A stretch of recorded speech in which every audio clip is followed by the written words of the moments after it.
Hello everybody and welcome to the Mission Log. My name is Jason Gilbert. If you're here for the very first time, I welcome you and I thank you for joining me. And if you've been with me for a little while, welcome back. What we're doing here is we're working our way through every Star Trek adventure ever filmed, right from the original series from the 1960s up until the present time. What I'm doing is giving you a synopsis of the story, my analysis of it, and then scoring it. So these essentially are episode reviews, and I hope that you'll join me through this whole trek. Now, one of the ways that you can join me is by subscribing to this channel. That way you'll never miss a post and you will really help me out immensely.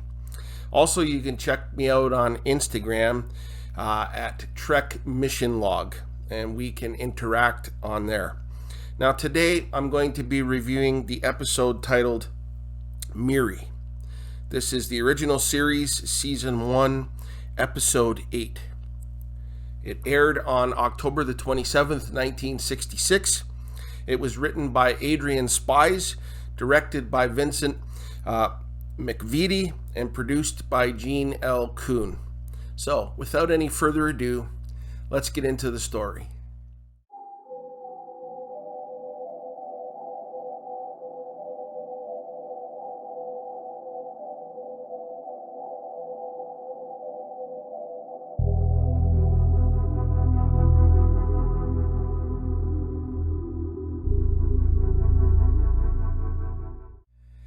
As the episode begins, the Enterprise is picking up an old-style Earth distress signal.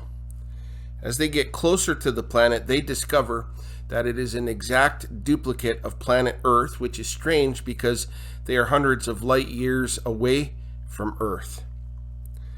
Kirk is astonished as he says, "Another Earth." We then fade into the title sequence. When we return, we are privy to a captain's log. The stardate is 2713.5. Kirk is talking about this duplicate Earth. On the screen, we see Africa, we see the Great Lakes, we see the different continents. And Kirk makes a decision that a landing party needs to beam down to the planet in the vicinity of the distress signal. The landing party beams down and find that they are in an old city around 1960. McCoy is amazed at all of the antique architecture.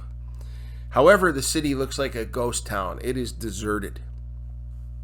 Out of nowhere, a creature attacks McCoy. Kirk and Spock stop it with three very powerful punches in the face by Kirk.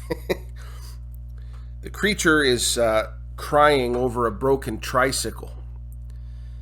Spock points out the creature is humanoid, and Kirk points out that he has the mind of a child. The creature then has a seizure and dies in front of them. With his medical scanner, McCoy scans him and says that his metabolic rate is so fast that he aged an entire century in a matter of minutes. The landing party hears a noise and they investigate, and they are shocked to find a human teenage girl. The girl, clearly frightened, begs the landing party not to hurt her. After she calms, Kirk orders Spock to go outside to look for other signs of life and to take chemical readings. Kirk told her that they want to help, and her response was very strange. Grups don't help.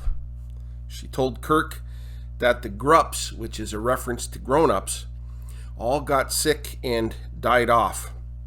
McCoy thinks that a plague hit the planet, and then she said her name was Miri. While Spock and the security guards are searching the city, they're being watched. Suddenly, rocks begin falling on them, and they hear kids' voices singing, "Na na na na na na." Now, it seems kind of silly, but when you watch the episode, it kind of had a haunting, eerie feeling to it. Spock reports to Kirk that there are lots of children, but they can't get close as they scurry away like animals. Kirk then speaks to Miri. He asks her if there is a building where doctors worked and asked her to take him there. He has earned her trust and she has a crush on him.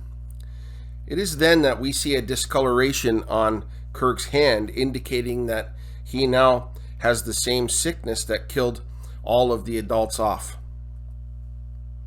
The building that Miri took them to housed an automatic transmission station, and that is what has been sending the distress signal. The entire landing party, except for Spock, are now experiencing symptoms of this virus. McCoy has taken tissue samples in an attempt to isolate the virus and find a vaccine.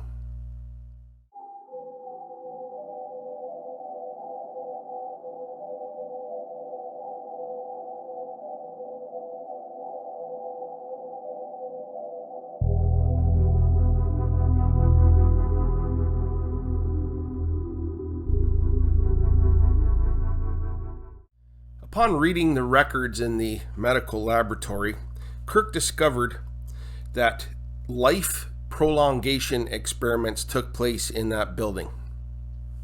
Very interesting. Spock is wondering why the children are not affected by the virus.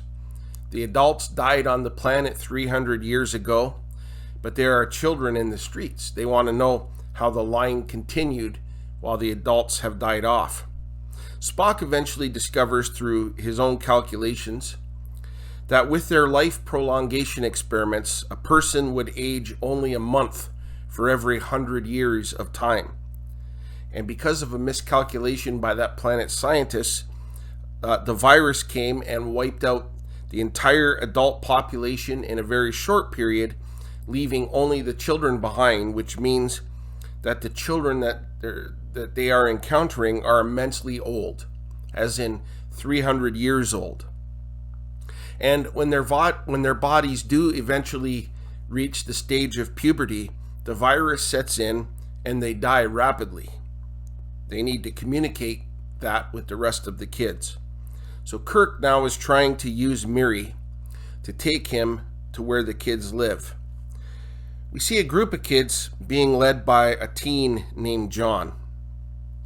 And John mentions how the Grups, referring to the landing party, talk to each other through little boxes. And so he hatches a plan to steal them. They are watching Kirk and Miri in the street, and Kirk hears them. He comes their way and they hide. As Kirk enters, someone with the virus comes out and attacks him while the kids scatter. He stuns her with his phaser and she dies immediately. Miri is now terrified because this girl was just slightly older than her. Spock and McCoy find out that it is only a matter of time before the virus drives them mad and they die. When Kirk asks Spock why he isn't affected, Spock answers that he is a carrier and that he really wants to return to the ship, saying that they need to find a vaccine. He calculates that they have only 7 days left. The kids then cause a diversion, causing the landing party to leave. John then breaks in and steals their communicators. This is their only means of communicating with the ship. I guess they forgot about the automatic transmission station. Now with only 2 days left, their tempers are starting to flare. They're desperate to find a cure and have no means to communicate with the ship. Rand leans into Kirk for support and he embraces her. And Miri witnesses this and gets jealous and she sneaks away. McCoy is successful in isolating the virus, meaning that they may indeed find a cure. Meanwhile, Miri, now with the other kids, comes up with a plan to mess up what the landing party is trying to do. And she hatches a plan to kill Kirk and Rand. McCoy and Spock have what they think is the cure, but they don't know the exact dosage required to test it. They have no means of communicating with the ship and no way of using the ship's computers to help them with their calculations. And Spock emphasizes the need for the ship's computers. Kirk tries to connect with Miri and explains to her that at some point, everybody is going to get the virus and die. And because she is in puberty, she now has discoloration on her skin, meaning that she now has the virus. The rest of the kids have Rand tied up. They told her they were going to kill her. And it is then when Miri shows up with Kirk. I take it that at that point Kirk got through to Miri. And he explains the situation to the kids, but they won't listen. He's trying to get the communicators back, and they want to kill him, and they attack him. Finally, Kirk says, "I'm a grup, and I want to help you." McCoy doesn't want to wait any longer for the ship's computers. Spock leaves to check in on the captain, and McCoy picks up a vial of the untested vaccine and gives it to himself. He then collapses on the floor. Spock finds him. Kirk and the kids come in, and they notice the discoloration on McCoy's skin is starting to fade. After it fades completely, Miri tells the other kids that this indeed is a good thing. With the vaccines administered, the Enterprise leaves orbit. Kirk has contacted Space Central, who will send teachers and doctors, scientists, etc. to help the kids on that planet. We then fade out as the Enterprise leaves the area.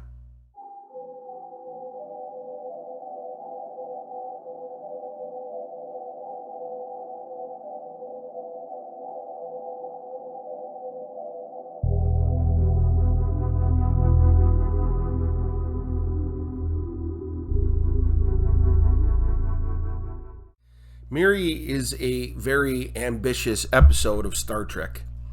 Now, the overall premise of the episode is fantastic. The ship is hundreds of light years from planet Earth, and yet they find another Earth, an exact duplicate. The opening sequence was very good. It was suspenseful. It was filled with mystery. It was intriguing. The prospect of another Earth out there. And when they beamed down to the planet's surface, that also was very cool. They saw a representation of a city from the 1960s, which would have been relevant to the time the show aired. The set was fantastic. They did a good job of making that town look deserted. And then the episode goes in a whole different direction. And what we have here is two large stories trying to fit itself into one story. You have this incredible idea of a duplicate Earth, and then you have a story of a science experiment gone wrong, causing all of the adults on the planet to contract the virus and die off, leaving only kids on the planet. And the second story takes the lead, while the mystery of the first story gets left in the dust. It was a decent science fiction story that explores a virus that wipes out all adult life. It explored the idea of what the world would be like if kids were running the show. It centered around a girl named Miri, played very well by Kim Darby. You may recognize her from that classic 1969 John Wayne film, True Grit. And she played this role very, very well. Now, in the episode, she was in the process of entering puberty, and when she met Kirk, she was immediately physically attracted to him. I also thought it was really cool that these children were 300 years old because of the life prolongation experiments that were conducted on the planet. It was nice to see the three main characters, Kirk, Spock, and McCoy, working together throughout this episode. When presented with the reality of having contracted the virus, they portrayed the stress of that very well. And when it came down to the wire, and they were going mad and their tempers were flaring, again, acted very, very well. When Miri found out that she too had the virus, it caused her to grow up and make adult decisions, and she showed leadership amongst the other children of the planet, and after a while they followed her lead. All good stuff there. However, there were some elements of this episode that I just didn't like. First of all, the lack of the supporting cast. Again, we see Sulu, Uhura, and Scott were completely missing from this episode, and to me, their absence spoke loudly. Also, we still have yet to meet Mr. Chekhov. I also felt that Kirk's interactions with Miri throughout the episode were very awkward. Michael J. Pollard, who played John on the episode, did a good job, but it was quite a stretch for him to portray a young teen because he was in his mid-20s when this was filmed. And finally, we had absolutely no explanation as to why there was a planet hundreds of light years from Earth that was an exact duplicate of Earth. When they were scanning it, we saw Africa, we saw North America, South America, we saw the Great Lakes and the oceans, all in perfect detail. But then no explanation was given. All that was said was in a captain's log. The idea of a duplicate Earth seems impossible, but there it is. And we're just supposed to accept that. I really felt that they could have developed this aspect into an incredible story, or even a background story with the other characters that were missing from this episode on the ship, researching and finding out why there was a duplicate Earth out there. But unfortunately, we were left to wonder. Now, admittedly, I was troubled as to how I would score this episode. I was going to give it a 2, but because of its ambition and the good elements that were there, I decided this week that I was going to be kind. And I give the episode Miri 3 out of 5 Starfleet insignias for awesomeness.